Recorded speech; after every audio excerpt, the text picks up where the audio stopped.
I had hauled up the last of my belongings to my new apartment. I dropped my black trash bag full of clothes on the floor and surveyed the bare surroundings of my new home.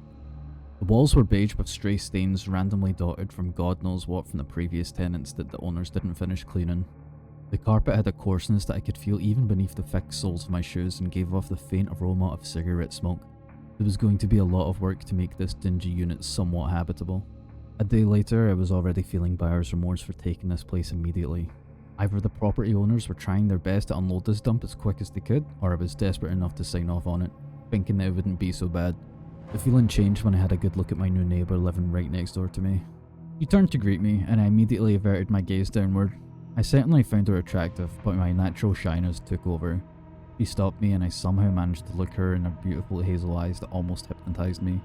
"You just moved here, right?" she asked me, while I marvelled at the melody in her speaking voice.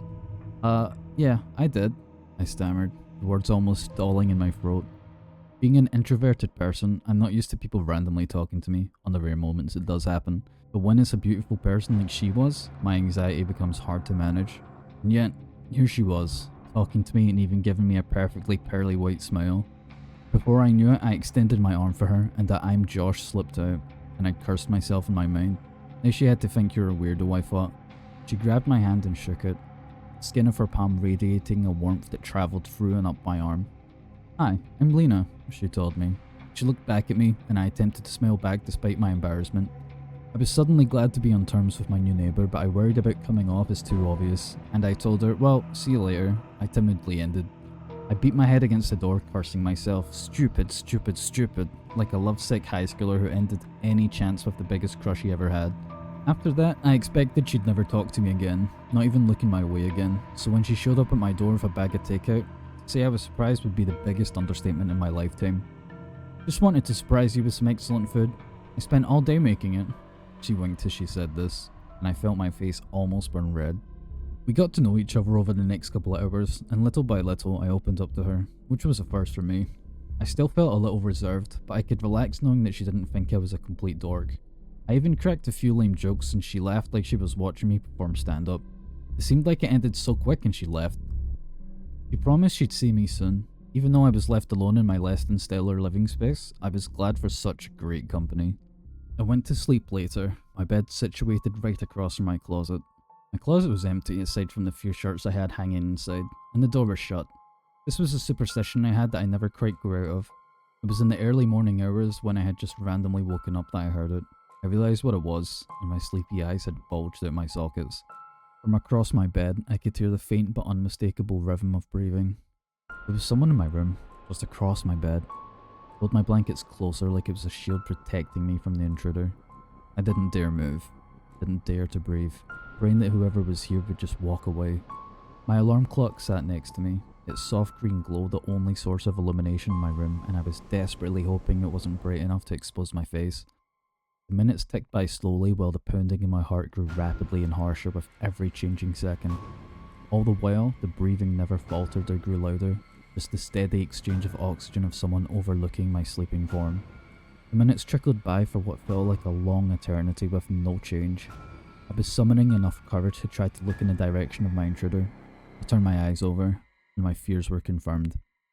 From what I could make out in the darkness, the closet door was not closed like it was, but wide open.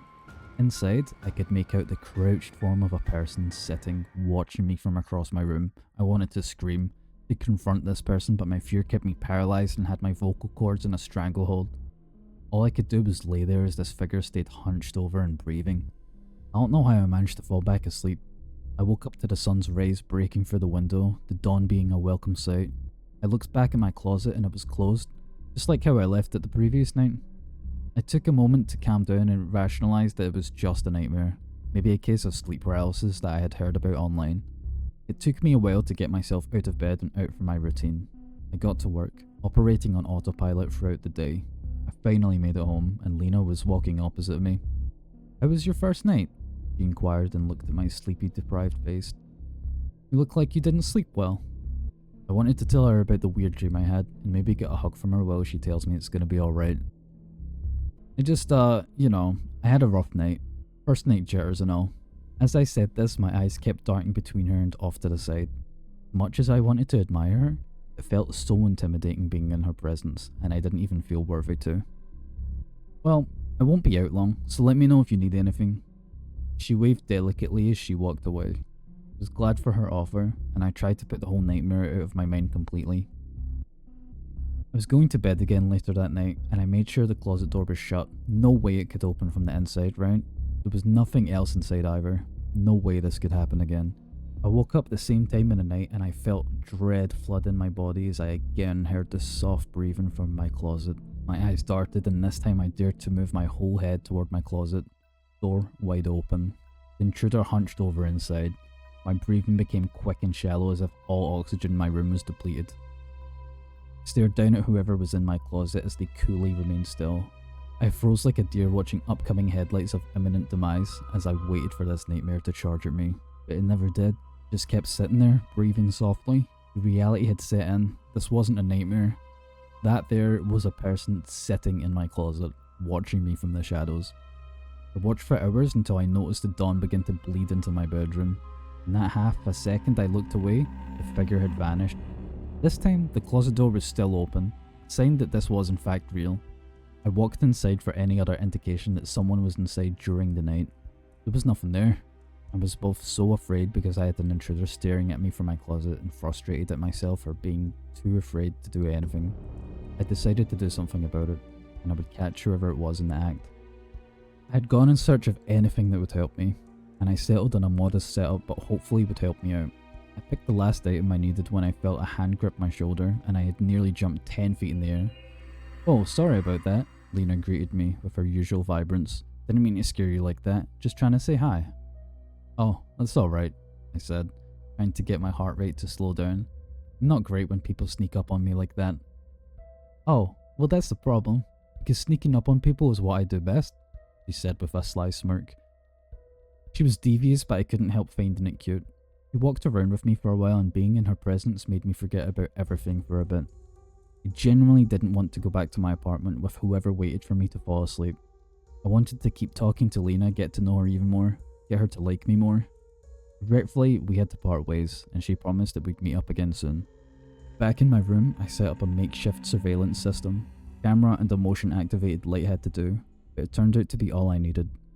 I had everything ready by the time I went to sleep until I had woken moments ago. I woke up to a brightness in my eyes and the breathing again. My camera was pointed right in view of my closet and was recording whoever was inside and had a light on them. I primed myself to finally confront the intruder, call 911, and that would be the end of it. I bolted upright ready to defend myself, and immediately my confidence shattered and my resolve was drained when I saw who was inside. Lena had been squatting in my closet in plain view, lowering me in a way that I had never seen her do, or thought she was capable of. I would say it's Lena I'm looking at, but at the same time it's not. The way she was hunched over, her skeletal legs were elongated. Her arms were just as long and taut around her forearms and ended in 5 sharp blades of her fingernails. Her face, oh god, her face as I'm looking at it now is straight from my nightmares. Her grin looks horseshoe shaped. It's stretched impossibly long across her face. Her eyes have a malice to them. Predator toying with its food in prolonged torture before devouring it whole. I'm watching her now as she keeps staring back at me. She's standing straight up. She's impossibly tall, top of her head nearly touching the ceiling. She's walking towards me. Strands of drool are hanging off her teeth. Help me.